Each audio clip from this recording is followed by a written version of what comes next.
Hi అండి, అందరికీ నమస్కారం. Welcome to our channel. This is Vikram from Learner Zone. Seventh class seventh class తెలుగులో enter అవుతున్నామండి. Sixth class and fifth class and fourth and third Telugu third 4, 5 and 6 ఇవన్నీ కూడా classes చేయడం జరిగింది. సపరేట్గా ప్లేలిస్ట్ కూడా పెట్టాము. మీరందరూ కూడా చూసుకోండి. మీకు ఏ డౌట్ ఉన్నా కానీ మాకు కాంటాక్ట్ అవ్వండి. మేము ఖచ్చితంగా దానికి సొల్యూషన్ అనేది మీకు ఇవ్వడం జరుగుతుంది. కాబట్టి మీరు ఖచ్చితంగా దీన్ని యూజ్ చేసుకుంటారు. ఈ రోజు నుండి మనకు సెవెంత్ క్లాస్ స్టార్ట్ అవుతుంది. ఓకే అండి, ఇక్కడ మనం చూసుకున్నట్లయితే మనం టెక్స్ట్ బుక్ని కూడా గమనించాలన్నాను నేను. ఇక్కడ చైల్డ్ హెల్ప్ లైన్ నెంబర్ ఉంది 1098. అది కూడా టెట్ అండ్ డిఎస్సిలో 24లో అడిగారు. తర్వాత ఇది మనకు శిల్పి నుండి తీసుకోవడం జరిగింది. ఇది మనకు రాణి శంకరమ్మ. ఇవన్నీ కూడా మనకు టెక్స్ట్ బుక్లో నుండి కూడా క్వశ్చన్స్ అనేవి చూడాలి. ఇక్కడ పేరు వచ్చేసి మనకు నవవసంతం 2 తెలుగు వాచకం 7వ తరగతి. ఓకే అండి, మనం ఇప్పుడు డైరెక్ట్ పాయింట్లో వెళ్ళిపోతే చూద్దాం. ఇక్కడ విషయ సూచిక ఉంది. మనం ప్రతి ఒక్క క్లాస్కి ఫస్ట్ విషయ సూచిక అనేది చెప్పుకుంటున్నాం కాబట్టి ఇక్కడ మనకు దాదాపుగా 12 పాఠాలు ఉన్నాయి. అలాగే ఉపవాచకాలు ఉన్నాయి. మనకు 6th క్లాస్ ఉపవాచకాలు కూడా అయిపోయినాయి. మీరు ఒకసారి ప్లేలిస్ట్ చెక్ చేసుకోండి. ఓకేనా అండి, మీరు ఖచ్చితంగా మా యొక్క ఛానల్ని సబ్స్క్రైబ్ చేసుకుంటారని మేమైతే అనుకుంటున్నాము. మీరు ఖచ్చితంగా సబ్స్క్రైబ్ చేసుకోండి, అలాగే షేర్ చేయండి, లైక్ కూడా చేయండి. మీ యొక్క ఫ్రెండ్స్కి కూడా మన యొక్క ఛానల్ని రిఫర్ చేయండి. ఎడ్యుకేషనల్ ఇన్ఫర్మేషన్కి సంబంధించినటువంటి వాట్సాప్ గ్రూప్ ఉంటుంది మనకు. దానికి సంబంధించిన లింక్ నేను కామెంట్ బాక్స్లో పెడతానండి. ఇక్కడ మనకు 5 ఉపవాచకాలు ఉన్నాయి. ఈ 5 కూడా మేము 5 కూడా చెప్పేటువంటి ప్రయత్నం చేస్తున్నాం. కాబట్టి మీరు ఖచ్చితంగా 8th వరకు, మేము 6th చెప్పినాం, ఇప్పుడు 7th చెప్తున్నాం, 8th కూడా చెప్తాం. ఇవన్నీ కూడా మనకు జూన్ ఇవన్నీ కూడా మనకు జూన్ 1 లోపు, అంటే మే 31 ఉంటుంది కదా, అక్కడికి సిలబస్ కంప్లీట్ అయిపోతుంది. జూన్ 1 నుండి లాస్ట్ వీడియో వస్తుంది. జూన్ 2 నుండి మీకు నాకు ఒక 15 రోజులు గ్యాప్ ఉంటుంది. ఆ 15 రోజులలో టెట్ గురించి ఏమైనా ఇంపార్టెంట్ విషయాలు మాట్లాడతాం అంతే. సిలబస్లో ఎలాంటి మనం విషయం చెప్పుకోము, ఎందుకంటే మీరు అందరూ కూడా రివిజన్ చేయాలి. ఓకేనా అండి, ఇది మన యొక్క ప్రాసెస్. ఎలా చదవాలి, ఏం చదవాలి అవన్నీ కూడా వీడియోస్ ఉన్నాయి, ఒకసారి చదువుకోండి, మీరు కూడా చూడండి.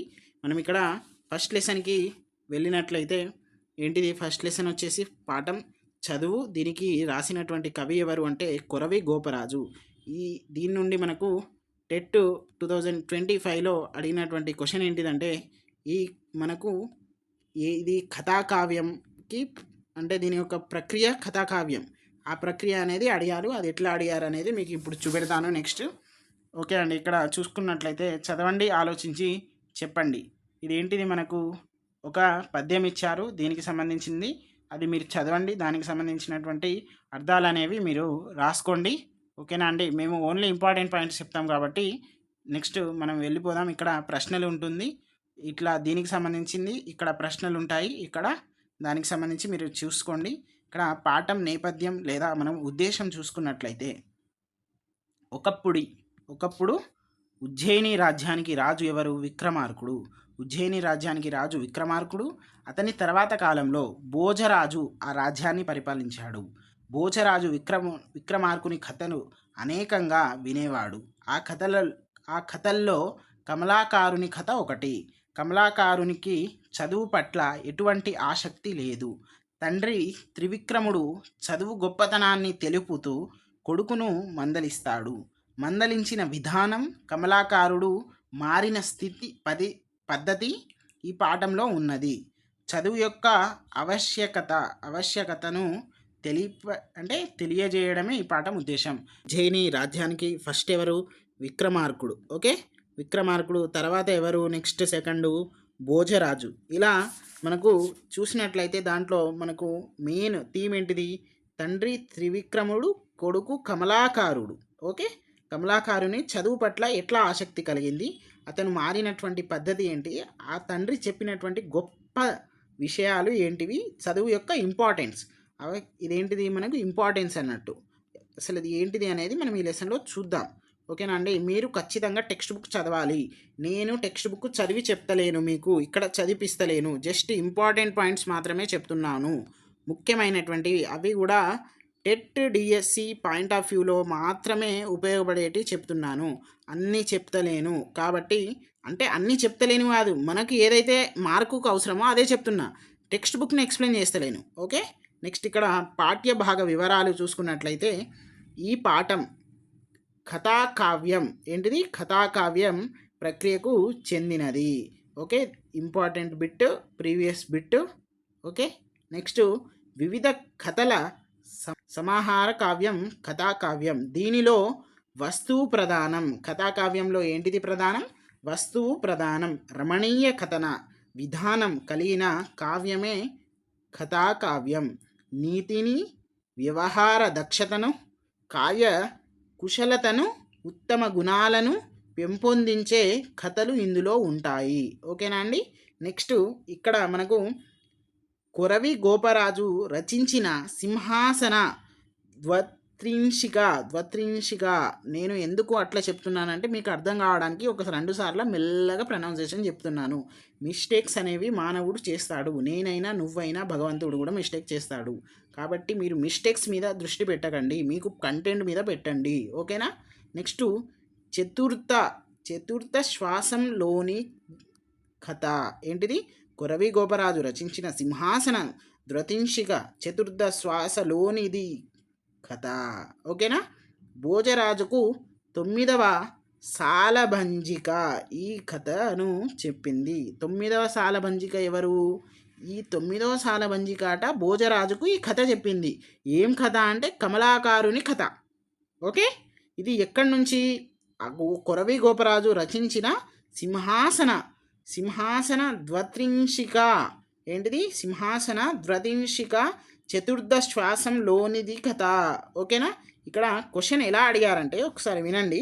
కొరవి గోపరాజు రచించిన సింహాసన ద్వత్రింశిక చతుర్థ ఇది ఉంది కదా, దీంట్లో ఏ ప్రక్రియకు చెందింది, అది కథాకావ్య ప్రక్రియక, గేయ ప్రక్రియక, ఇంకా 2 క్వశ్చన్లు ఇచ్చారు. దాంట్లో ఎలా అడిగారు చూడండి, డైరెక్ట్ చదువు ప్రక్రియ అడగలేదు. కొరవి గోపరాజు రచించిన సింహాసన ద్వత్రింశికలోని కథ అది ఏ ప్రక్రియకు చెందింది అని అడిగారు. చూడండి ఎంత అడుగుతున్నారు. కాబట్టి ప్రతి ఒక్కటి ఇంపార్టెంటు. కొరవి గోపరాజు కనబడ్డాడు కదా, మీరు ఇట్లా వెళ్ళిపోండి. ఇదంతా మీకు గుర్తుకు రాకపోవచ్చు ఆ టైంలో, కాబట్టి మేము ఒక ఎగ్జాంపుల్ చెప్తున్నాము. ఓకేనా. ఇక్కడ కవి పరిచయం చూసుకున్నట్లయితే మనకు కొరవి గోపరాజు తల్లిదండ్రులు కామాంబిక, కొరవి కసవరాజు. గోపరాజు ఏంటిది, నిజామాబాద్ జిల్లాలోని భింగల్ ప్రాంతం వాడు. ఈ భింగల్ ప్రాంతం అనేవాడు కొరవి గోపరాజు ఏ ప్రాంతానికి చెందినవాడు అని టెట్లో అడిగారు. ఓకే, ఇది అడుగుతారా అని అనుకున్నాము కానీ అడిగారు. కాబట్టి ప్రతి ఒక్కటి కూడా మనకు ఇంపార్టెన్సే. ఓకే, నాటి పల్లికొండ సంస్థానాధీశుడు మహారాజు రాణా మల్లన్న ఆస్థాన పండితుడు. సాహిత్యంతో పాటు రాజనీతి, ఛందస్సు, యోగం, జ్యోతిష్యం మొదలైన శాస్త్రాలలో ప్రవీణుడు. అందరికీ సులభంగా అర్థమయ్యే విధంగా కథలు చెప్పడం ఈయన ప్రత్యేకత. ఓకేనా అండి. ఇది మనకు కవి పరిచయం. ఇక్కడ నెక్స్ట్ ప్రవేశిక చూద్దాం. చదువు మనిషిలో వివేకాన్ని మేల్కొల్పి విజ్ఞానవంతుణ్ణి చేస్తుంది. ఏంటిదట, మనలో ఉన్నటువంటి విజ్ఞానాన్ని మేల్కొల్పి విజ్ఞానవంతుడు అంటే ఒక నాలెడ్జ్ ఉన్నటువంటి వ్యక్తిగా చేస్తుంది. విజ్ఞానం వల్ల ఏమొస్తుంది, వినయం వస్తుంది, పరోపకార బుద్ధి, తర్వాత లౌక్యం, ధర్మనీరతి, ఆదర్శ జీవనం వంటి ఉత్తమ గుణాలు అలవడుతాయి. తమ పిల్లలు ఉత్తమ పౌరులుగా మారాలని తల్లిదండ్రులంతా కోరుకుంటారు. ఎవరైనా కోరుకుంటారు. మన తల్లిదండ్రులు కూడా రేపు రాయబోయే డిఎస్సిలో మన అందరికీ జాబ్ రావాలని కోరుకుంటారు. ఎస్, వస్తుంది, 100% మన అందరికీ వస్తుంది. ఎవరైతే నిస్వార్థంగా, ఖచ్చితంగా, కన్సిస్టెన్సీగా కష్టపడతారో వాళ్లకు ఖచ్చితంగా జాబ్ వస్తుంది. ఓకేనా. నెక్స్ట్, చదువు పట్ల నిర్లక్ష్యం వహించే పిల్లల గురించి ఎంతో బాధపడతారు. విక్రమార్క మహారాజు యొక్క పురోహితుడైనటువంటి త్రివిక్రముడు తన కొడుకు కమలాకారుడు సరిగ్గా చదువుకోవడం లేదని మదనపడ్డాడు. కొడుకుకు ఎట్లా హితవు పలికాడో పాఠం ద్వారా తెలుసుకుందాము.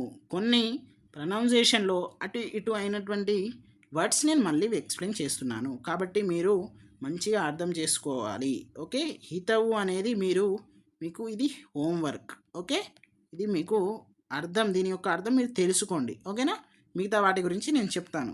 ఇక్కడ మనకు పాఠం వచ్చేసి మీరే చదువుకోవాలి.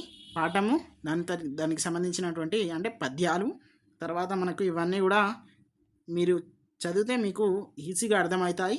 నెక్స్ట్ దానికి సంబంధించినటువంటి తాత్పర్యాలు అంటే ఏంటిది, భావాలు. ఓకేనా, ఆ భావాలు కూడా మీరే చదువుకోవాలి. మనం ఓన్లీ ఇంపార్టెంట్ పాయింట్స్ నేర్చుకుందాం. ఓకేనా, ఈ భాషను గురించి అనేది నేను చెప్తాను నెక్స్ట్. అది మనకు లాస్ట్లో ఇంపార్టెంట్ పాయింట్స్ అయిపోయాక చెప్తాను. ఓకేనా అండి, మనకు ఇవి వచ్చేసి మనకు ఇంపార్టెంట్ పాయింట్స్. మీకు నోట్స్ మేకింగ్ ఎలా చేయాలి, నోట్స్ మేకింగ్లో అంశాలు ఎట్లా ఉండాలి, మనము ఎట్లా చదవాలి, ఏం చదవాలి అనేది లెర్నర్ జోన్ చూపెడుతుంది మీకు. మీరు ఖచ్చితంగా దీన్ని ఫాలో అవ్వి మీ యొక్క సపోర్ట్ మాకు ఖచ్చితంగా ఇస్తారని మేము కోరుకుంటున్నాము. కొత్తగా చూస్తున్నటువంటి మిత్రులు ఖచ్చితంగా సబ్స్క్రైబ్ చేసుకోగలరు. అలాగే లైక్ బటన్ అనేది అక్కడ ఉంటుంది, దాన్ని కొంచెం అలా ఒత్తేసేయండి మా కోసం. ఓకే, ఇప్పుడు మనం లెసన్ స్టార్ట్ చేసేద్దాం. ఇక్కడ 7th క్లాస్ ఉంది కదా, 7th క్లాస్లో ఫస్ట్ పాఠం చదువు. కొరవి గోపరాజు ఏ ప్రక్రియకు చెందిందంటే కథాకావ్యం ప్రక్రియకు చెందింది. ఇదంతా కూడా మనం ఇప్పుడు నేర్చుకున్నాము. ఇది మీరు ఖచ్చితంగా టెక్స్ట్ బుక్ చదివితే మీకు అర్థమవుతుంది. మీరు టెక్స్ట్ బుక్ చదివినా చదవకున్నా లెర్నర్ జోన్ క్లాస్ వింటే 90% మార్క్స్ వస్తాయి. 100% అంటలేను నేను, 90% వస్తాయి. అంత ఇంపార్టెంట్ బిట్సే మనం డిస్కస్ చేస్తున్నాము. కానీ టెక్స్ట్ బుక్ చదవాలి, క్లాస్ విన్న తర్వాత అయినా చదవాలి, ముందైనా చదవాలి. ఎందుకు చదవాలి అంటే నీకు ఆ కాన్సెప్ట్ ఓరియంటెడ్ అర్థమవుతుంది. నువ్వు కాన్సెప్ట్ని నేర్చుకొని పోతే వాడు ఎంత కింద నుండి మీద నుండి కింది తిప్పినా కూడా నువ్వు చేయగలుగుతావు. చదువు అంటే కథాకావ్యం ప్రక్రియ అనేది నీకు ఒక్కటే రావద్దు. కొరవి గోపరాజు అంటే చదువు రావాలి, చదువు అంటే కథాకావ్యం రావాలి. కథాకావ్యం అంటే ఎట్లా కింద నుండి మీద నుండి కింద తిప్పినా కూడా నువ్వు చెయ్యాలి. అట్లా చేసిన వాడికే జాబ్ వస్తుంది. కాబట్టి ఆ అన్ని బాణాలు, అస్త్రాలు, సుదర్శన చక్రం ఇప్పుడు S-400 నడుస్తుంది కదా పాకిస్తాన్ ఇండియా యుద్ధంలో, అట్లా కూడా అది ఆపేసిర్రు. ఈరోజు ఏంటిది మనకు నిన్న ఎప్పుడు మనకు 5 PM ఆపేయడం జరిగింది.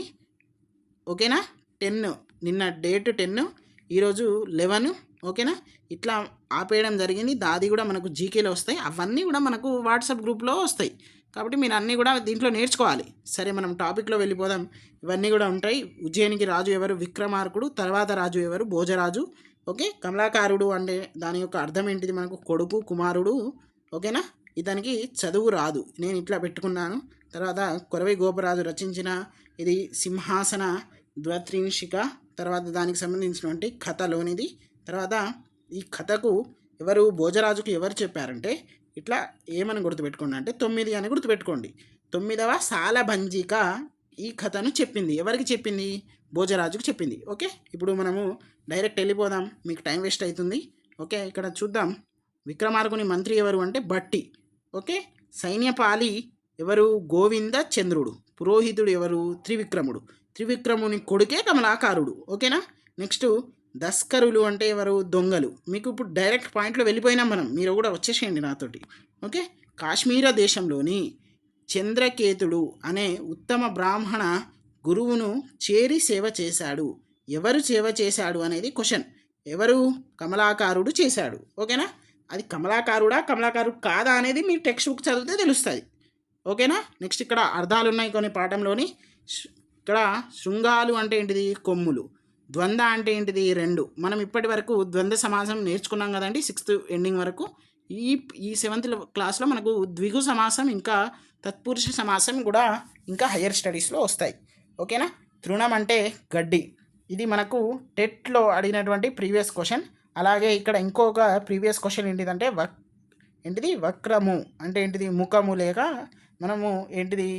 మనము ముఖము అని కూడా మనం అంటాము, ముఖము అని కూడా అంటాము. ఓకేనా, నెక్స్ట్ పుత్రుడు అంటే ఏంటిది, కొడుకు. ఓకేనా, నెక్స్ట్ మృదు భాషలు అంటే ఏంటిది, మంచి మాటలు. సారస్వతము అంటే ఎక్కడైనా ఎవరినైనా. ఓకేనా, సౌజన్య భావం అంటే మంచి లక్షణం. సత్సాంగత్యం అంటే మంచి సంబంధం కలిగి ఉండడం. ఓకేనా, నెక్స్ట్ ఇక్కడ చూద్దాం. ఇక్కడ కొన్ని పర్యాయ పదాలు ఇచ్చారండి. ఇక్కడ ధర ధర అంటే ఏంటిది? ధర అంటే భూమి, ధరణి. టెట్ 2024లో వచ్చారు. భూమి మీద ఖచ్చితంగా ఎవరికో ఒక క్వశ్చన్కి మాత్రం ఖచ్చితంగా పడుతుంది. ఆత్మ జుడు అంటే ఏంటిది? కొడుకు, పుత్రుడు. వనం అంటే అడవి, విపినం. ఓకే, శోకం అంటే బాధ, తర్వాత దుఃఖం. ఓకేనా. ద్విజుడు అంటే బ్రాహ్మణుడు, భుజ ఏంటిది? భుజురుడు, తర్వాత బాపుడు, తర్వాత ఉత్తరం అంటే లేఖ, దిక్కు, సమాధానం. కమలాకారం అంటే కమలములకు ఆకారమైంది. దీనికి ఇంకోటి మనం జలాశయం అని కూడా అంటాము. ఇక్కడ ఒకటి ప్రకృతి వికృతి చూద్దాం. కుమారుడు అంటే కోమరుడు. ఓకే, మీకు అన్నీ కూడా ఇంపార్టెంట్ చెప్తున్నా, ఏది కూడా దీంట్లో సోది లేదు. సోది ఏదైనా ఉంది అంటే మా లెర్నర్ జోన్కి సబ్స్క్రైబ్ చేసుకోండి. అది ఏంటిది? వాట్సాప్ ఛానల్ది, అవే చెప్తున్నా. అది మీరు సోది అనుకుంటే సోది. ఇక్కడ భాషను గురించి తెలుసుకుందాము. భాషా భాగాల గురించి క్రింది తరగతుల్లో తెలుసుకున్నారు కదా. కింది పేరాను చదవండి, అందులోని భాషా భాగాలను గుర్తించి పట్టికను పూరించండి. ఇక్కడ చూద్దాం మనము. మా ఊరి చెరువు గట్టున సంగమేశ్వర దేవాలయం ఉంది. సంగమేశ్వర దేవాలయం ఎక్కడ ఉంది అంటే నల్గొండ ప్రాంతంలో ఉంది. అది మీరు కూడా ఒక్కటంటే జీకే అని చెప్తున్నాను, ఎక్స్ట్రా పాయింట్. ఇట్లా మీరంతా కూడా ఈ పేరాను చదివేయాలి. చదివేసినాక ఇగో ఈ ఖాళీలను పూరించాలి. ఈ ఖాళీలు ఏంటియో నేను చెప్తాను. నామవాచకం అంటే ఏంటిది? మనకు నౌన్ అన్నట్టు, అంటే పేరుని తెలిపేటువంటిది. ఇప్పుడు ఏంటిది? మనకు సంగమేశ్వర అనేది దీని కింద వస్తుంది. తర్వాత సర్వనామం అంటే పేరుకు బదులుగా తెలిగి. ఓకే. తర్వాత విశేషణం అంటే ఏంటిది? మనకు గుణాన్ని తెలిపేటువంటి. ఇప్పుడు ఎగ్జాంపుల్, సూర్యోదయం సమయంలో ఎర్రని సూర్యకిరణాలు నీటి అలలపై ప్రతిబింబిస్తున్నాయి. అంటే ఎర్రని అనేది ఏంటిది? ఇక్కడ విశేషణం. క్రియ అంటే ఏంటిది? పనిని తెలిపేది. అది మీ అందరికీ తెలిసిన విషయమే. ఓకే. నెక్స్ట్ అవ్యయం అంటే ఏంటిది? ఆహా, అబ్బో, ఇవి ఉన్నాయి కదా, ఇవన్నీ కూడా దీని కింద వస్తాయి. ఇట్లా మీరు అన్నీ కూడా రింపేయండి దాన్ని. థ్యాంక్ యూ అండి. మీ సపోర్ట్ కావాలి. మేము ఎందుకు ఇంతగా చెప్తున్నామంటే మేము కూడా యాస్పిరెంట్సే. మాకు కూడా టైం వేస్ట్ అవుతుంది అని అయితే మేము అనుకోవట్లేదు. ఎందుకంటే మీ అందరికీ ఒక మంచి సర్వీస్ చేస్తున్నాం కాబట్టి మాకు మీరు ఒక లైక్ అండ్ ఒక సబ్స్క్రైబ్ చేయండి. ఇంకేం మేము అడుగుతున్నాం కదండి, కాబట్టి మీరు చేస్తారనేటువంటి నమ్మకం మాకుంది. థ్యాంక్ యూ అండి. Thank you very much. ఇంకా నెక్స్ట్ క్లాస్లో మనం కలుసుకుందాం.